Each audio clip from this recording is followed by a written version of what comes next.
ಅಂತ ಹೇಳ್ತಾರೆ, ನಾನು ಹಾಕೊತಾ ಇದ್ದೆ ಹಾಕೊಳ್ಳಿ ಅಂತ ಹೇಳಿದೆ. And Manada Kadalu, it's a very typical Yogaraj Bhat film. ಅದ್ಭುತವಾದ ಡೈಲಾಗ್ಸು ಮತ್ತು lots of philosophy and amazing visuals. And of course Yogaraj Bhat ಅವರ ಒಂದು ಕತೆ ಹೇಳೋ ಸ್ಟೈಲು, ಅದೆಲ್ಲದು ಏನು ನಾವು ಮುಂಗಾರು ಮಳೆಯಲ್ಲಿ ನೋಡಿದ್ದೀವಿ ಅದೆಲ್ಲ ಇದೆ. ಅದೆಲ್ಲದಕ್ಕಿಂತ ಮುಖ್ಯವಾಗಿ ತುಂಬ ಇವತ್ತಿನ ಒಂದು ಮತ್ತು ಮುಂದಿನ ಕರ್ನಾಟಕದ ಭವಿಷ್ಯ ನಮ್ಮ ಕಣ್ಮುಂದೆ ಕಾಣ್ತಾ ಇದೆ.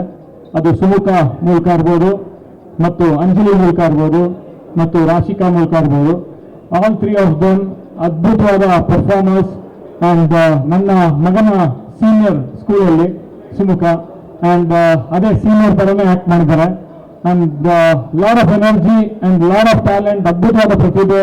ನಮ್ಮ ಕರ್ನಾಟಕದ ಭವಿಷ್ಯ, ಮತ್ತೆ ಹೇಳ್ತಾ ಇದ್ದೀನಿ, ನಮ್ಮ ಕನ್ನಡ ಚಿತ್ರರಂಗದ ಭವಿಷ್ಯ ಅದ್ಭುತವಾಗಿ ಅಂತ ಹೇಳೋದಕ್ಕೆ ನಮ್ಮ ಕಣ್ಣಿಂದ ಹಲವಾರು ಪ್ರತಿಭೆಗಳು ನೀವು ನೋಡ್ತಾ ಇದ್ದೀರಾ, ನಾವು ನೋಡ್ತಾ ಇದ್ದೀವಿ, ಬೆಳೀತಾ ಇದ್ದಾರೆ. ಅದು ನಿರಂಜನ್ ಇರ್ಬೋದು, ಮತ್ತು ಹಲವಾರು ಆಕ್ಟರ್ಸ್ಗಳು, ಯಂಗ್ಸ್ಟರ್ಸ್ಗಳು ಮಧ್ಯೆ ಬರ್ತಾ ಇರೋದು. ಇವತ್ತು ಈ ಸಿನಿಮಾ ನೋಡಿ ನನಗಂತೂ ಒಂಥರ ಏನೋ ಪಕ್ಕ ಆಗಿದೆ.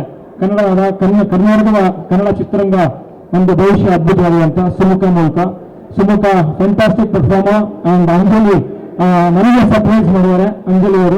ಅಂಜಲಿ ಅವರ ಹಿಂದಿನ ಸಿನಿಮಾ ನೋಡಿದ್ದೆ, ಪದವಿ ಪೂರ್ವ. ಅದಕ್ಕೂ ಇದಕ್ಕೂ ಅದರ ವ್ಯತ್ಯಾಸ.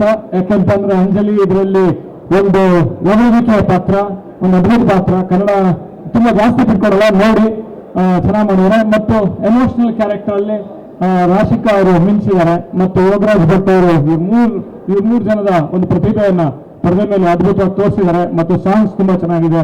ಮತ್ತು ಸಂತೋಷ್ ಪತಾಜಿ ಅವರ ಒಂದು ಛಾಯಾಗ್ರಹಣ ಅದ್ಭುತವಾಗಿದೆ. ಮತ್ತು ನನ್ನ ಸ್ನೇಹಿತ ಗೆಳೆಯ ಪ್ರಕಾಶ್ ಅವರ ಒಂದು ಸಂಕಲನ ಒಂದು ಬ್ಯೂಟಿಫುಲ್ ಆಗಿ ಯೋಗರಾಜ್ ಭಟ್ ಅವರ ಫಿಲಾಸಫಿನ ಒಂದು ಸ್ಕ್ರೀನ್ ಪ್ಲೇ ಚೆನ್ನಾಗಿ ತಂದುಕೊಟ್ಟಿದ್ದಾರೆ ಪ್ರಕಾಶ್ ಅವರು ಅಂತ ಹೇಳ್ತಾ. ಮತ್ತು ಹರಿಕೃಷ್ಣ ಅವರ ಮ್ಯೂಸಿಕ್ ಎಲ್ಲರೂ ಚೆನ್ನಾಗಿ ಮಾಡಿದ್ದಾರೆ. All the best. ಆ್ಯಂಡ್ ಇವತ್ತು ನಾಡಿದ್ದು ರಿಲೀಸ್ ಆಗ್ತಾ ಇದೆ, ನೋಡಿ ಎಂಜಾಯ್ ಮಾಡ್ತೀರಾ. ಡೆಫಿನೆಟ್ಲಿ ಕನ್ನಡ ಸಿನಿಮಾಗಳು ನೋಡಿ ಬೆಳೆಸಿ. ಕನ್ನಡ ಸಿನಿಮಾಗಳು ಚೆನ್ನಾಗಿಲ್ಲ ಅಂತಿದ್ರಿ, ನೋಡಿ ಇದನ್ನ ಡೆಫಿನೆಟ್ಲಿ ಇಷ್ಟ ಆಗುತ್ತೆ ಅಂತ ಹೇಳ್ತೀನಿ. Thank you very much.